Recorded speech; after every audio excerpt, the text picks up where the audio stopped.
Will the House please come to order and members kindly take their seats?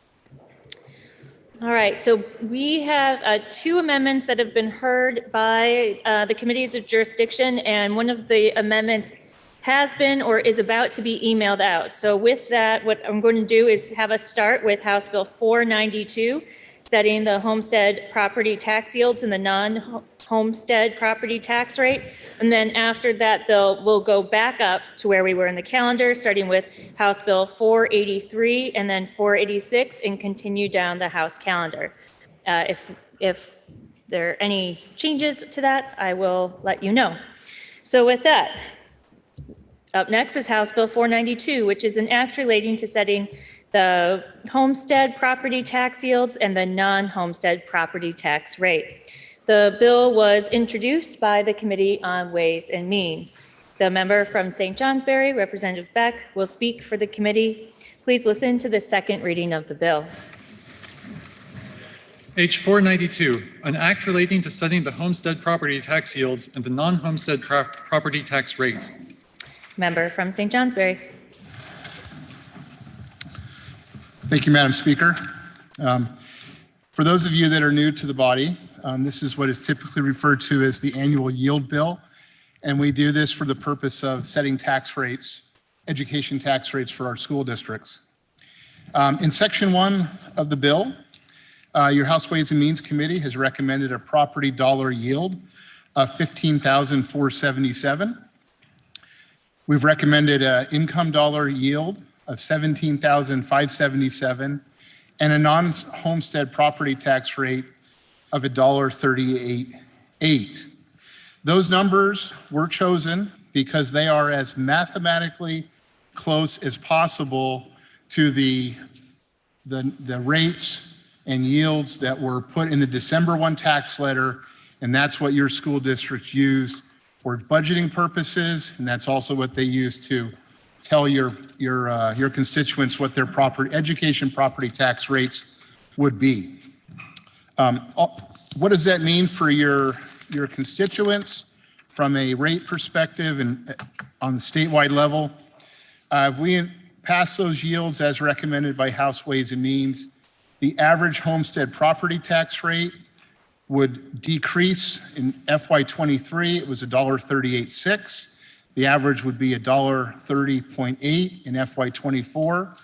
The average tax for the people that pay on their household income would decrease from 2.32% to 2.31%. And for those that are paying a non-homestead property tax rate, their rate would decrease from 1.466 in FY23 to 1.388 in FY24. It's important to note that a lot of that decrease is masked by both your local school district spending decision and your local municipality's CLA. Overall, the average bill of a education property taxpayer in Vermont will increase by 3.84%, and that covers our spending increase across the state of 8%. Also in this bill, in section 2, House Ways and Means decided to set aside $22 million for FY25. Normally, we would not do that, but in this year's calculation, because of an unexpected increase in consumption taxes, when the people at tax decided to calculate what the rates were going to be in December 1st, they had a $65 million head start, which is really a much, much larger amount than is normally available. And we can't expect that for next year. So that would cause a very large swing in property tax rates if we went from a $65 million head start to a zero head start. So what we've done here is we have reserved $22 million to be used towards next year's tax rate. And it's not quite as big of a head start as 65 million, but it'll give us a nice little ramp and try to ease the transition for school districts so they're not having to deal with really wild tax changes. It'll be hard enough. This $22 million will make it easier for them. we hope. Okay. That's all I have. It's just 2 sections. Thank you, Madam Speaker. The question is, shall the bill be read a third time? Are you ready for that question? If so, all those in favor, please say aye.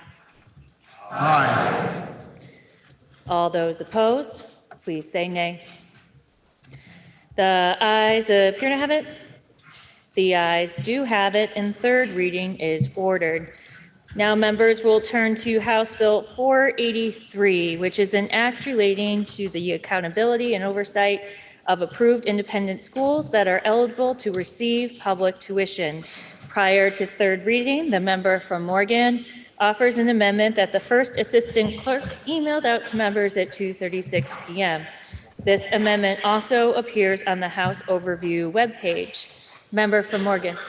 Member from Morgan. Thank you, Madam Speaker. I offer this amendment to the bill. It's in Section 816 VSA, number 828, by adding a subsection C to read as follows. Notwithstanding subsection A of the same section or any other provision of law to the contrary, Stansted College in Quebec, Canada, shall be eligible to receive public tuition if it complies with the requirements of subsection B of this section, including implement policies and procedures to comply with all anti-discrimination laws applicable to public schools in the province where the school is located, and making reasonable efforts to enforce those policies and procedures, even if those laws by their terms do not apply to the school. Thank you. I ask for support on this amendment. Member from Cornwall. Thank you, Madam Speaker.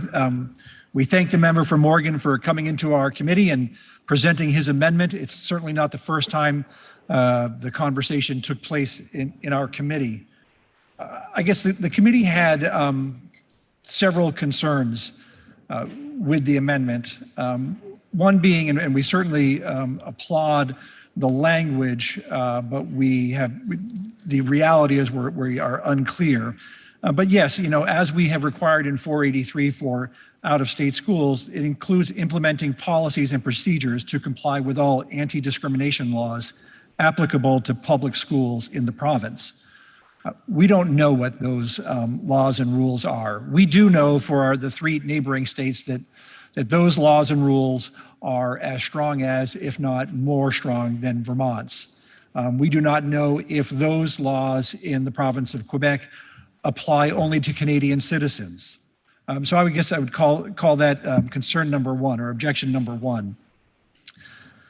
Some other concerns we had is that one of the C changes that we have with Act 173 is that all schools who want to be eligible to receive public tuition must accept students who are on an IEP if they are placed there by their local school district, by the IEP team or by the school district.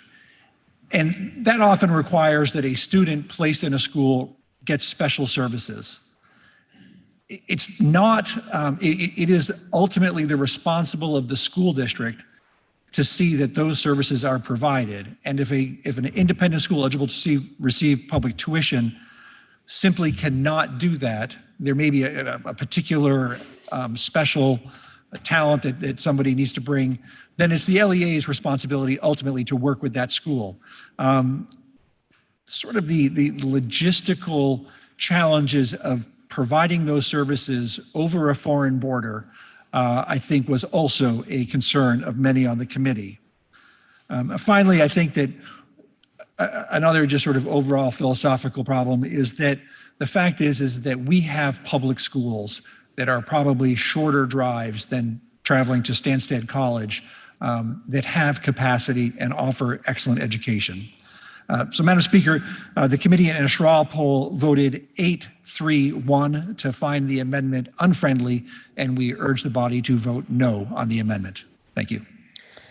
The question is, shall the bill be amended as offered by the member from Morgan? Are you ready for the question? Member from Clarendon. Yes, Madam Speaker, may I interrogate the presenter of the amendment, please? The member from Morgan is interrogated. Madam Speaker, are there currently Vermont children at Stamford College in Quebec right now? I'm sorry, Madam Speaker, I did not hear the question. Okay, sorry. I was wondering if there are presently students from the United States at that institution right now. Madam Speaker, that is a yes, there are. There are. Do you know if they're paid for with public funds? Yes. Same tuition as their town district would be. Okay, thank you. The question is, shall the bill be amended as offered by the member from Morgan? Member from Cornwall.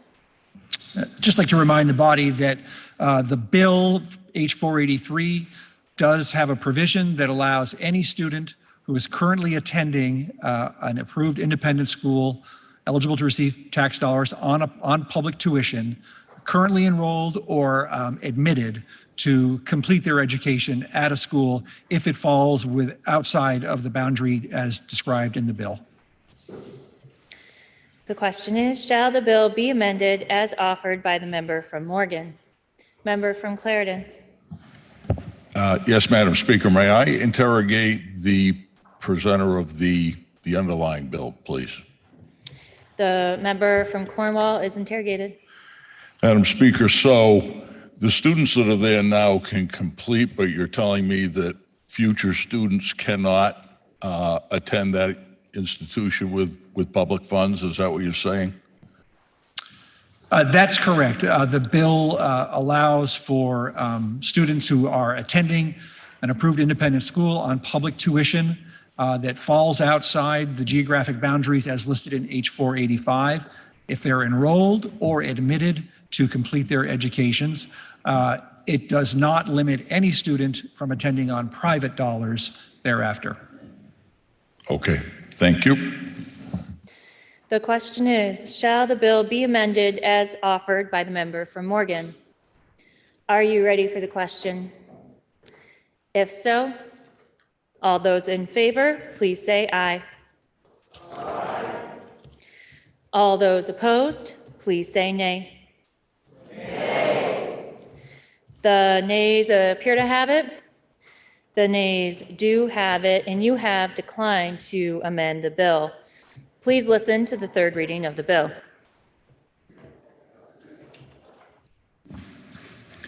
H483, an act relating to the accountability and oversight of approved independent schools that are eligible to receive public tuition. The question is, shall the bill pass? Are you ready for the question? If so, all those in favor, please say aye. Aye. All those opposed, please say nay. Nay. The ayes appear to have it. The ayes do have it, and you have passed the bill. Members, an update on order here. We'll next go to House Bill 486, followed by House Bill 493, and then finally the budget, House Bill 494. With that, next is House Bill 486, which is an act relating to school construction. Prior to third reading, the member from Lowell, Representative Higley, offers an amendment that is printed in today's calendar. Member from Lowell. Thank you, Madam Speaker.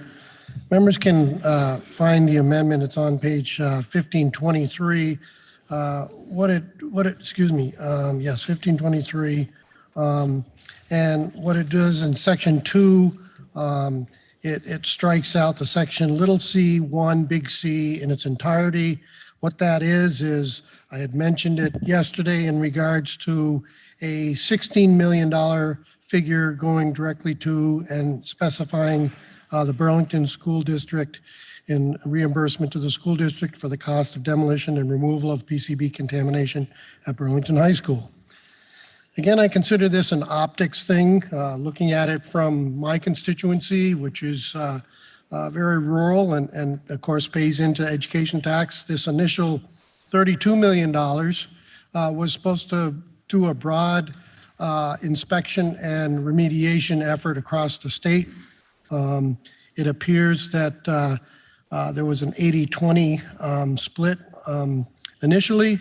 Now with this pause, that amount to, I believe it's around 10 school districts that have actually completed testing and maybe have a remediation issue. We don't know about the other schools yet as far as what their amounts of remediation might mean. So again, that's a concern for me that we're spelling out this individual $16 million specifically for the Burlington High School. Another issue that I found out that I think is an equitable issue is currently that amount of $16 million is an estimate from the school district, from the school. Going forward, every other school district, once the task force gets its recommendations in place, is going to have to abide by strict rules set up by the Secretary of Education, and I'm sure through help with the Agency of Natural Resources, for strict rules regarding what will and won't be covered under remediation process, which is pretty important. But on this particular one, it's done through this estimate already, and it's a concern. It's a concern too that we've gone to 100% when it initially started out at 80-20, and I have the concern as well as once we go forward and this task force comes up with some of these recommendations, it'll be hard to go back to that 80-20. It was said in Education Committee that legislatures can pretty much do what they want to do what they need to do. But again, to me, that's another equitable issue.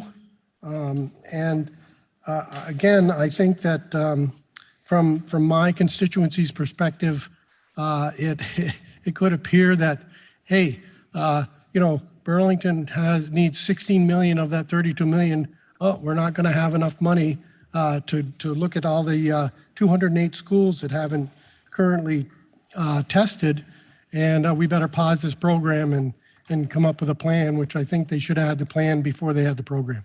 So anyway, that's basically what the amendment does, is it removes that $16 million C particular section and puts that money back up in with all the rest and what all the rest of the schools are going to be looking at for remediation costs. Thank you. Member from Williston. Thank you, Madam Speaker, and your Education Committee appreciates the amendment from the member from Lowell and discussion around it. The principle of equity is that we give people what they need to access something, and I apologize for some this might be repetitive of a lot of trainings we've done recently, but for a very simple example, some people need a step stool to reach certain heights. Some people, I'm thinking of someone in my family who's 6'6", certainly do not. So equality would be giving everyone the same thing, the same step stool. But equity is giving folks what they need to access something. And in this case, the thing we're trying to access is kids going to school in person. And in the case of Burlington, the issue is real, as those students were shut out of in-person learning 9 months before the pandemic even began due to state action levels. So those students have had more disruption than the rest of our Vermont students, and all of our Vermont students have had far too much disruption. There's no question about the strain on students and families in Burlington. And furthermore, the bill is very intentionally, and by our committee's design, a two-part bill, so that all this discussion about schools and facilities happens together, and that we acknowledge the moment we're in, what has already happened at Burlington High School and the PCB testing that's already begun, but that we make a more coherent plan going forward. We can't afford financially as a state or for the well-being of students and families to do facilities work and health and safety work in separate programs or on separate timelines. We have schools in the state that have buckets in their classrooms due to leaking plumbing and are one flush away from an entire system failing. We have schools that have capacity for more students, and we have schools, not many, but we have some that are adding trailers to house classrooms because they're bursting at the seams. We also have other schools, and not just Burlington High School, that have already been disrupted by PCB testing and have had to shift spaces in their buildings and make difficult decisions. So all this planning and decision-making around statewide spending and the health and safety of our students needs to happen together. That's why the task force set up in this bill is very deliberately made up of expertise on facilities, on education funding, on instruction and educational spaces, and health and safety experts. And we need that work to come back and help inform the path forward from here on how we handle our facilities and health and safety for all students and in all of our public school buildings across the state. So on a straw poll, the Education Committee found the amendment unfavorable on a vote of 8-3-1. And we ask the body join us in voting against this amendment. Member from Corinth. Oh, member from St. Johnsbury. Thank you, Madam Speaker. House Ways and Means heard the amendment, and we found it to be unfavorable, 8-3-1. The question is, shall the bill be amended as offered by the member from Lowell? Are you ready for the question? Member from Cornwall. Thank you, Madam Speaker. I rise in support of the funding, and I rise as a former school board member with 10 schools, most of which would probably be in line for PCB testing if the program were to continue. Madam Speaker, may I have permission to read testimony from the superintendent of the Burlington School District? You may. Thank you. We found PCBs in the walls, the ceilings, in the glue in our floor tiles, the caulking around windows, in the soils, and in the concrete floor. In short, the building was totaled. In order to remediate our building, environmental regulations would have required us to remove every source of PCBs. This would have required gutting the entire building at an incredible cost to taxpayers. In some cases, this would have meant removing entire walls of buildings. And then, even if we were able to remove all contaminants, the PCBs themselves had leached so far that consultants said we would never be able to prove our building is PCB free. In the end, we would have been left with a shell of a building that would need to undergo costly PCB testing in perpetuity, and one that would still then need to be renovated.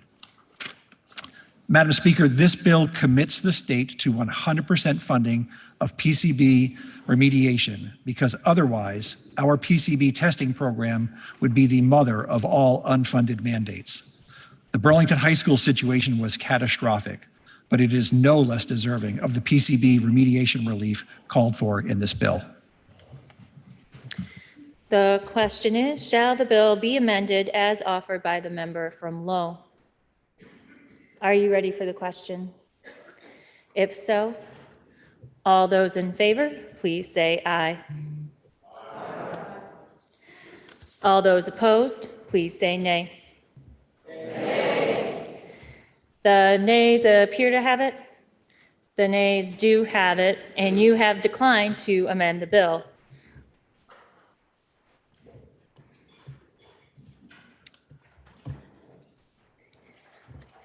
Member from Swanton. Madam Speaker, may I interrogate the presenter of the bill? Can I see House leadership up at the podium, please?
Will the House come to order and members kindly take their seats? Members, my understanding is that there is going to be another amendment offered prior to third reading. And so the House will stand in recess until the fall of the gavel approximately 3:20.